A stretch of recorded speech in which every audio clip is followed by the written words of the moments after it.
Magandang umaga po sa ating lahat mga kabayan. Ang dami nating karga ngayon, no? Para tayong mag-evacuate mga kabayan, pupunta tayo sa isang labanan na may iba't ibang gamit po mga kabayan, no? Gamit ng mga sundalo para pumunta doon sa labanan, makikipagbakbakan doon sa kabilang kabundukan mga kabayan. Kumpleto tayo. May itak, may asarol, may piko, may pala, at itong, anong tawag dito? Kalaykay. Kumbaga, mga kabayan, kumpleto ricados gamit sa kabundukan, mga kabayan. Nakakatuwa dahil sila ay salat din sa pera, no, kung anong gamit na meron sila na magawa nila ng paraan na kahit pira-piraso na lang mga kabayan na natitira, pero pinagtsatsagaan nila sa kagustuhan nila na meron silang magawa, no? Kaya nandito tayo. Salamat po sa ating sponsor from Tita Muna na talagang pinabalikan niya itong pamilyang ito dahil kulang sa kagamitan. Ito na po, hudyat na po para bumaba ulit at maghatid itong mga tools para sa kabundukan mga kabayan. Kaya tara, abangan nyo po at sabayan mo kami at samahan nyo po kami sa umagang ito sa paglalakbay Akyat Pabas Kabundukan. Tara po mga kabayan. Nung pagbaba natin dito last time mga kabayan, no, umulan kaagad, malakas mga kabayan. Buti na lang, sabi ko, iba yung lupa dito, hindi lagkitan, hindi madulas, no, hindi masyadong madulas mga kabayan. Ngayon, mainit. Sana hanggang matapos tayo dito, makauwi at makabalik dito, ay hindi uulan mga kabayan, para hindi pahirapan yung ating pag-akyat dahil nako, mahirap to pag malakas ang ulan. So, marami nag-comment doon, magbuta, sobrang layo. Yes, grabe ang sakripisyo dito mga kabayan. Talagang love and compassion po talaga kailangan mangibabaw sa puso mo dahil kung wala yon, kung tulong lang, sa salita lang, talagang wala. Hindi mo kakayanin yung ganitong misyon. Magsasawa ka, no? Unless lang siguro kung nagkasakit ka na, hindi mo na kayang pumunta dito, siyempre titigil ka talaga. Pero hanggat kaya mo, no, lumakad, go ng go lang. Dahil hindi biro po yung pag-akyat namin dito. May dala kaming buta noong nakaraan mga kabayan. Kailang, sabi ko hindi talaga ako sanay magbuta. Kaya naka-sandal na or naka-chinelas lang ako ngayon. Ayan, anong tawag dito? Nakasapatos na yung rubber lang. Ayan, kay Mami Hermie ito. Thank you so much. And kay Paps Odi. Kaya, nagagamit ko dito. Yun nga lang, pag nasa araruhan ako, siyempre, parang pulbo na yung lupa. Papasok dito lahat. No? Pero kung ganito lang, fresh siya. Kasi may mga butas-butas po mga kabayan, hindi siya mainit. Kaya ito gamit ko ngayon. At saka hindi siya madulas kasi nga po rubber at may spike. Ayan o. Kaya ginamit ko po ngayon. Maraming salamat din po. Siyempre sa mga komento nyo na lalong nagpapasaya at lalong nagpapalakas sa amin. No, salamat. Lalo kaming ginaganahan sa pag-akyat. Tanggal ang pagod namin sa mga magagandang komento nyo. Yung pagdadasal nyo sa amin araw-araw ng buong team. Salamat po. Highly appreciated po yon sa amin. Dahil kailangan po namin yung inyong dasal. No, napatnubayan kami ng Panginoong Diyos sa lahat ng lakad namin kung saan man. Kaya maraming salamat po sa inyo. Okay. Tapos syempre, doon sa inyong panunood sa amin, without skipping ads, pag-share, pagla-likes, pagko-comments, maraming salamat po. Malaking tulong po yan. At marami pa tayong matutulungan. Mas spread out natin yung ating pagmamahal. Kaya huwag kalimutan mag-like and share, comments, at pakisabi na rin, no, kung saan kayo, kung taga saan kayo, para malaman natin kung hanggang saan yung ating mga videos. Kung saan nakakarating. Luzon, Visayas, Mindanao, at iba-ibang panig ng mundo. Ayan po.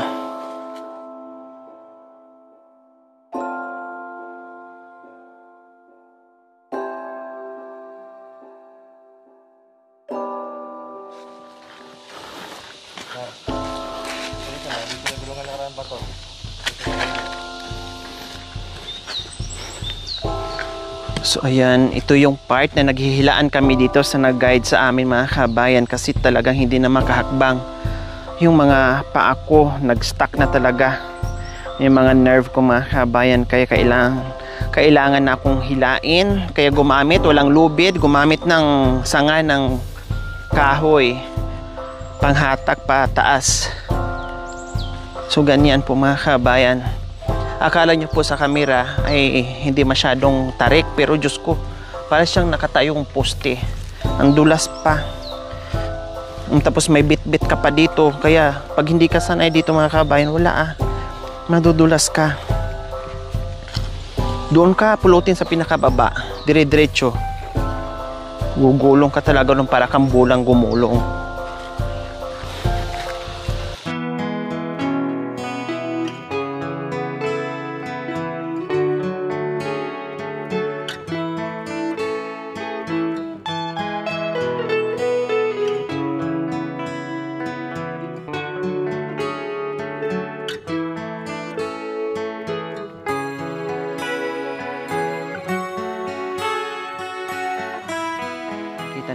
Nakita na natin yung bahay kubo kung saan sila mga kabayan. At medyo malapit-lapit na. Ang tanong, nandyan kaya sila? Sa bagay, nandito lang naman yung buhay na nakaikot sa kabundukan. Kaya malamang nandyan lang po yan. Kung wala man mismo sa bahay nila, nasa pananim nila mga kabayan, naglilinis. Ganun lang naman po. So ayan po mga kabayan, nung nandito tayo nung nakaraan, umuusok, umaapoy pa. Pero luto na pala. Tapos na. Ayan wala nang laman.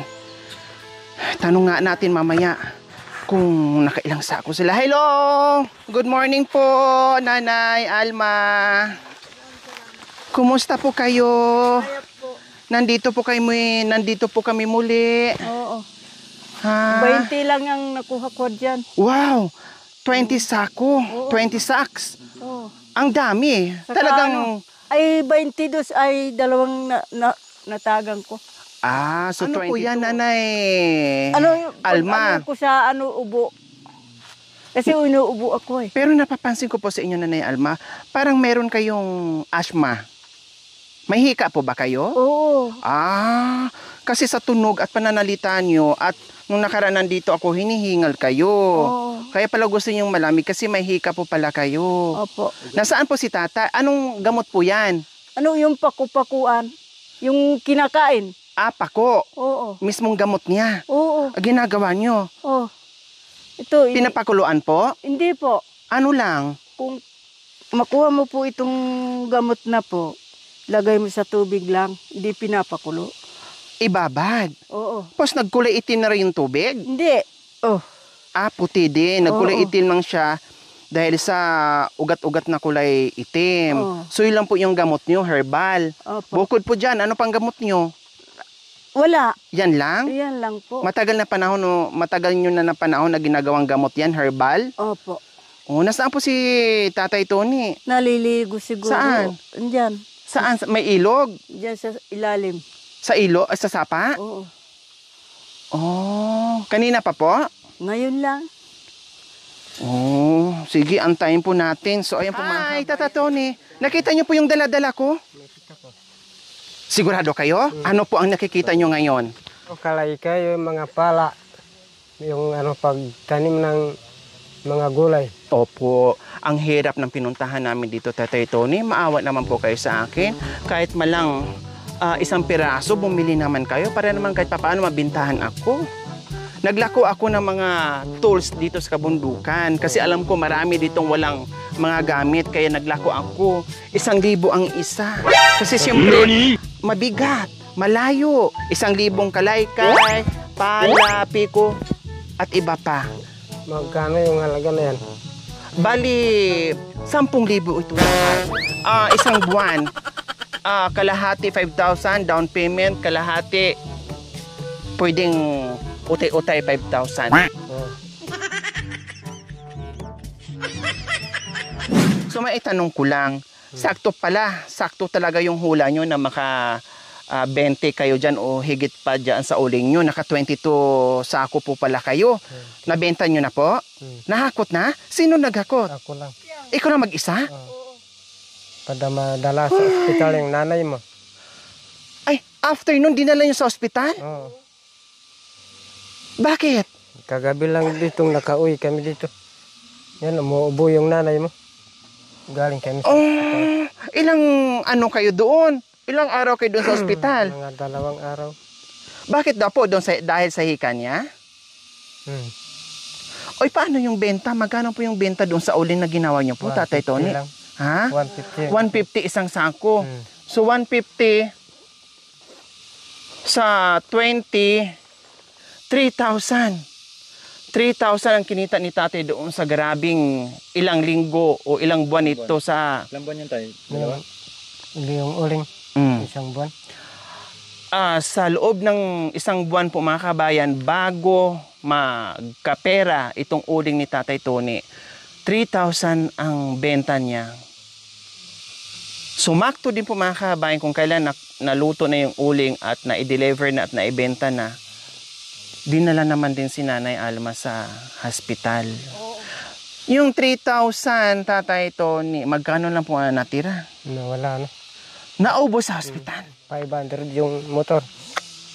Sobrang kawawa po. Biro nyo, yung nakita ko nga, sabi ko nga, hindi ko mawaglit sa isipan nung nandito ako na nakita ko yung sitwasyon ni Tatay Tony.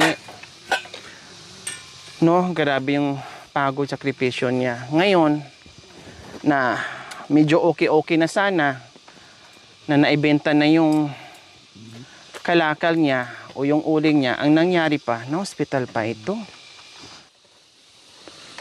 Doon ako na mga kabayan na grabe isang buwan niyang kinilos yun, tapos napunta lang sa hospital. Pero, ang importante, napagamot niyo, no? Talagang ganyan, may hika, may sakit si Nanay Alma, talagang ganyan. Ang importante na lang talaga doon na maganda yung pangangatawan nyo, na walang sakit. Si Tatay Tony, kasi may sakit na nga si Nanay Alma, no, wala nang kikilos. Lahat na dito, si Tatay Tony na lahat kumilos dito. No? And then hinakot pa niya yung 20 sacks from here to taas po mga kabayan na. Kung wala akong sakit dati, matulungan ko yung tatay mo. Dati po, tumutulong kayo. Maghakot ng kahoy. Maghakot ng pantabon ng uling. Ngayon, may sakit ako, hindi na. Opo, sa sumangkatwid, Tatay Tony, ay sakto lang doon sa panggamot yung kinita nyo at pamasahe nyo na 1,500 sa papuntang hospital. Okay, so nandito kami, Tatay Tony, na kahit papaano, no? Alam ko kung gaano kasaya na yung pinagpaguran mo, na kumbaga makita mo na yung pinagpaguran mo, may hawak ka ng pera, kumita ka na. Hindi napunta doon sa gamot, sa hospital, pamasahe. Pero magpapasalamat na lang talaga po tayo, Tatay Tony, na meron pa rin kahit papaano nakagawa kayo ng paraan. Kaya pala nagtiyaga kayo dyan kasi parang mayroong pinaglalaanan, may pagkagamitan doon sa sakit ni Nanay Alma. Okay. Ito ang mahiwagang pala ni Tatay Tony. No? Sabi nga ni Nanay Alma kanina, marami na itong pakinabang sa buhay nila. Ito ang sumalba sa kanila sa oras ng tagutom, sa oras ng kailangan nila magtrabaho. Ito po, nag-iisang sandata nila, nabuhay sila. Dahil dito sa pingas-pingas, sa butas-butas, nakapiraso lang natira sa pala ni Tatay Tony, nakaiiksi-iksi pa. O, di ba? Ngayon, dahil sa pagmamahal ng ating mga sponsors na walang sawang suporta, pagmamahal sa ating munting adikain, no? Diyos ko po mga kabayan, nandiyan sila handang tumulong, malasakit sa kapwa nila na alam nilang lubos ng ilangan. Ito, from Tita Muna, gusto, request para dito sa mag-asawa na masisipag ay mabilhan natin ng tools dito sa kabundukan. So ngayon po mga kabayan, dahil po sa sponsor, binili natin kaagad at tinakbo natin dito kaagad para meron silang magagamit. So ngayon, Tatay Tony and Nanay Alma, joke lang po yung kanina na pautang yan. Bigay yan, biyaya yan galing sa sponsor na pinaabot sa inyo. At ito ang binili natin at meron pang iba, mamaya makikita natin. Maraming salamat sa inyo po. Walang anuman po. Dahil po sa ating Panginoon na napakabait, may ginagamit siyang tao, no? Na naging tulay para matulungan ang mga kagaya nyo na lubos ng nangangailangan dito sa kabundukan na si Tita Muna. Ayan. O, masaya? Masaya na. Plus itong assorted groceries natin. Diyos ko, pasensya na. Ganito na hitsura sa groceries natin. Dahil siyempre yung dinaanan namin, mga kababayan, gumagapang. Yung yung dinaanan natin kay nandumi. Nakita nyo naman yung mga dinadaanan natin. Ating assorted groceries, may kape, may pang merienda, may dilata, gamit sa kusil. Lahat, kompleto ko na. Plus, yung tsinelas. Kasi sabi nila, si nanay at saka si tatay napansin na walang tsinelas. Totoo po yung mga kabayan, dito sa kanila, hindi uso yung buta. Hindi uso yung tsinelas. Kahit bigyan mo sila ng tsinelas po mga kabayan, pag oras ng trabaho, no, mas komportable sila na nagpaalang. Yan talaga mga kabayan. Ang dami ko na nabigyang buta, ang dami ko na nabigyan tsinelas, pero pag oras na ng trabaho nila, iniiwan pa rin nila.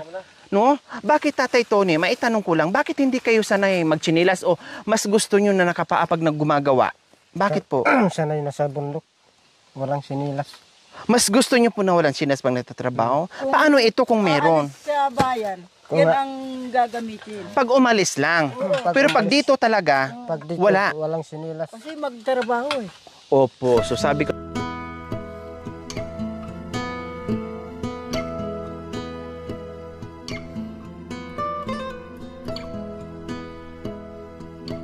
so hindi lang yan, marami pa tayong dala, mga merienda, mga tinapay, ulam, dahil noong nakaraan, bungad pa lang natin, inalok na tayo, ipagluto ko kayo, gusto nyo matikman. Opo.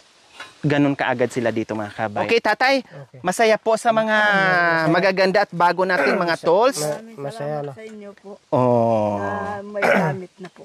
tama. Salamat mo naman nagbigay dito sa mga gamit. May gamitin na sa kabundukan pagtanim ng mga gulay, mga saging, mga kapaya, abukado. May Salamat na lang na ibigay na lang sa amin ito. Mamo na. Si nanay. kaya binili ng bata ito na ibigay sa amin. Ito, pagtanim ng mais, gabi, saka yung mga luya para magagamit namin ito. Kasi maraming mga trabaho namin yung maluang. Kaya magagamit ito siguro na binibigay ng mga bata. Sige po, salamat po sa inyo po. Mamuna po. Ayan. Patagin ko ito.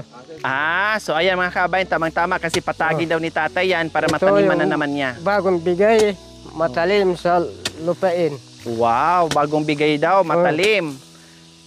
Ano, maganda po gamitin, Tatay Magandang Tony? gamitin ito. Wow. O, di ba? Hindi na siya magtsatsaga dito sa 10-in-1 na pala niya, nakapiraso na lang. 10-in-1 yung mga kabayan. Siyempre, lahat. Nandoon na. Oh. Maraming salamat dito sa binigay sa amin. Malaking bagay po talaga, no? Lakay, Pa, Ano to? Ano po yung tinanim nyo po dyan? mga kalbasa. Diyos ko mga kabayan, kaalis lang ng uling pero pinalitan kaagad ng Para mayroon na gulay. May kalabasa na kaagad mga kabayan, no? 1, 2, 3, 4, 5, 6, 7, 8, 9, 10, 11, 12, para 13, mayroon na 14. naman kung Oh, mayroon ibibenta na naman. wow. Pero hindi lang po yan mga kabayan na marami pang pananim si tatay. No? Marami pa. Nakapalibot dyan, marami siyang mga pananim. Anda ito, pag ano ng mga uling, ganyan. Bukod sa uling, Salamat yung bagong bigay yung kalaykay. Yung bagong kalaykay, kaya alis ko mo yan yung dumi dito. di ba? Walang kahirap-hirap. Ang bilis. Ang bilis pala ano, Tatay Tony. Oh, may bilis yung bagong bili. Yung binigay mo sa akin. Ang bilis. Diba? See? Dito sa puno ng kahoy. Anong gagawin niyo po? Dito. Pag-alis ng ano. Okay. So, mabilis. Ayan. Pwede pala siya pang ganyan. Pag naghukay. Ayun, no? Diba? Mabilis pala. Yung bagong binigay sa amin sa bundok. Maganda. Gamitin sa uling ito. Ganun. Pwede sa uling. Pwede sa... pangtabon. Pantabon ng uling. Kaya diba? Makanyan yung kain na. Pero bago kasi yan, sayang gamitin, ito na lang po. Yan na lang itong gagan. Sayang eh. Susubukan nyo po kung saan mas maganda gamitin. Yan o itong bago. Bago. Yung bago pa rin. Ayaw mo sa antik mong pala ha. Ito na naman pag-alis dito.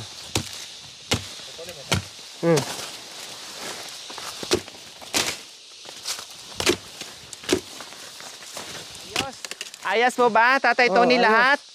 Sinubukan natin na. Baka mamaya sabihin mo, ano ba yung hinatid nila itong mga tools? Mapupurol. Salamat na lang sa inyo. Lahat ayos. Ayan po, Tita Muna. Super saya nila sa mga bagong tools nila. Bagong gamit nila dito. Salamat po. Meron na naman tayong natulungan at napasaya. Si Nanay Alma at Tatay Tony. Okay, So ayan po mga kabayan, bukod doon sa nag-suggest na ibili natin sila ng tools. Then napansin nga nila, naghahanap ako ng malunggay, wala. So nag-suggest na sana magtanim tayo ng malunggay. Yes po, lahat ng request, salamat po sa mga suggestions, sa mga request nyo na ikabubuti sa mga kabayan na tulad nila. Maraming salamat po. So ngayon, may 3 kaming puno. Ay itatanim natin ito mga kabayan dito sa harapan ng bahay nila para pag yung namitas ka, hindi ka na lalayo nandyan at maganda tingnan na nandyan lang sa tapat ng bahay mo, malapit lang ay may mga malunggay. So ngayon, nagpa-autos ako, hindi kami pwedeng umakyat doon na wala tayong dalang malunggay, bumili ka doon. So meron, nabili, kaya 3 puno ito mga Tatay Tony, itanim natin. Anuhin mo na lang Tatay Tony ha. Sa bagay, tag-ulan naman na ngayon, mabilis lang ito. Para may kalamunggay na sa bundok. Opo, para pagpunta namin dito, may malunggay na. Masustansya ito, Tatay Tony. Ayan daw. Sige. Yung maganda sa katawan.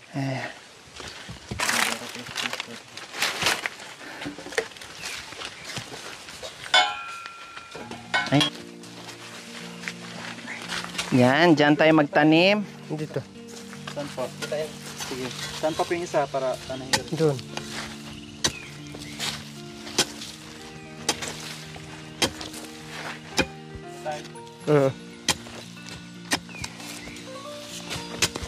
Nay, mainit po Nay. Huwag kayong magpainit.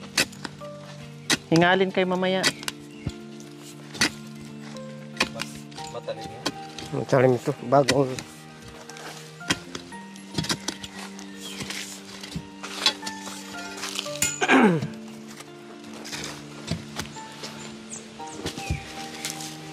Yan, ayos. Mas na ito, may ano na dito, may gulay na. May gulay na tayo. Tamang-tama doon sa bulay at ubi. Ayos, Tatay. Saan pa yung isa? Doon. Hindi na matumba yan. Dito.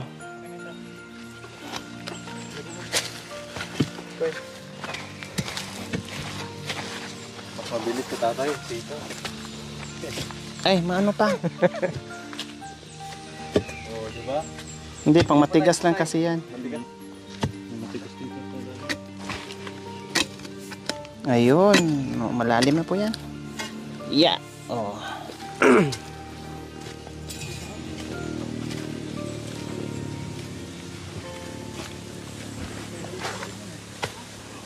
Dito po banda. Ayan. Ayan. O, isa na lang po, tatay. Gamit na gamit yan.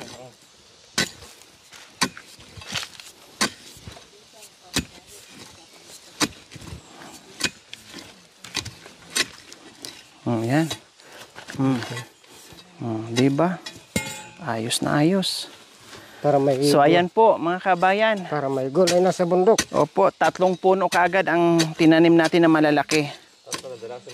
Oh, 3 lang kasi mabigat to mga kabayan. Tapos ang layo. No, yung ibang request niyo po mga kabayan, sa sunod naman, awa ng Diyos tayo makabalik dito sa sunod naman. Kasi hindi kaya pag mainsanan po mga kabayan, napakalayo ng lakbay natin. Tapos magbitbit na mabibigat, kawawa yung taga-bitbit. Kahit nag-hire tayo, no, kawawa. Okay? Kasi alam ko wala nang natira sa pera nyo. O ito, para naman kahit papaano maibalik yung pinaghirapan nyo dyan sa uling nyo. Salamat. No? Ayan. Oo. Pambili-bili ng kung ano pang kailangan. May mga grocery na kami dyan. May pagkain naman. No? Ayan, kung ano pang kailangan dito. Basta pray lang na laging malakas lagi, okay? So ayan po mga kabay, maraming salamat po from Tita Muna sa inyong ginitawang puso. No? Wag po kayo magsawa manood without skipping ads, pagla-like, pag-share, pag-comments, no? Dahil para lalo pa tayong makarating, mapalawak natin kung saan pa tayo makarating mga kabay sa araw-araw ng ating misyon. Maraming salamat po talaga sa inyong ginitawang puso. Dalangin namin sana bigyan pa kayo ng mabang buhay, no? At maraming biyaya dahil alam ko marami pa kayong matulungan na hindi lang sila. Maraming salamat and God bless us all. Bye, Tatay and Nanay Alma. Okay. So, ang gagawin natin mga kabayan, dahil nilutuan nga tayo ng masarap na ube. Siyempre, ako naman, nandito, at alam ko naman, malayo sa kabihasnan, 500 nga po, 1,000 balikan, pamasaya makarating ka ng bayan, ay minabuti ko po sa aming pag-akyat. Ngayon, ay nagdala ako ng pagsalasuluhan namin na simpleng ulam. So ako naman, ang magluto ngayon sa kanila. Kasi last, sila nagluto, so this time, ako naman po ang magluto. Okay? Para salo-salo. Abangan nyo po mga kabayan. See you in next episode po mga kabayan.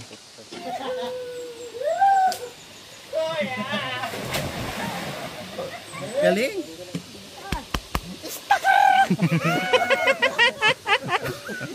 Burilya na yun ah.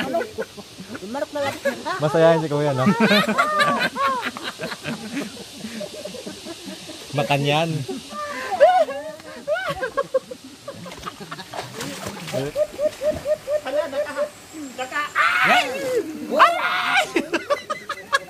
Ulam ka mamaya, Sil. Ulam ka mamaya. Thank you for watching. Don't forget to like, share, and subscribe.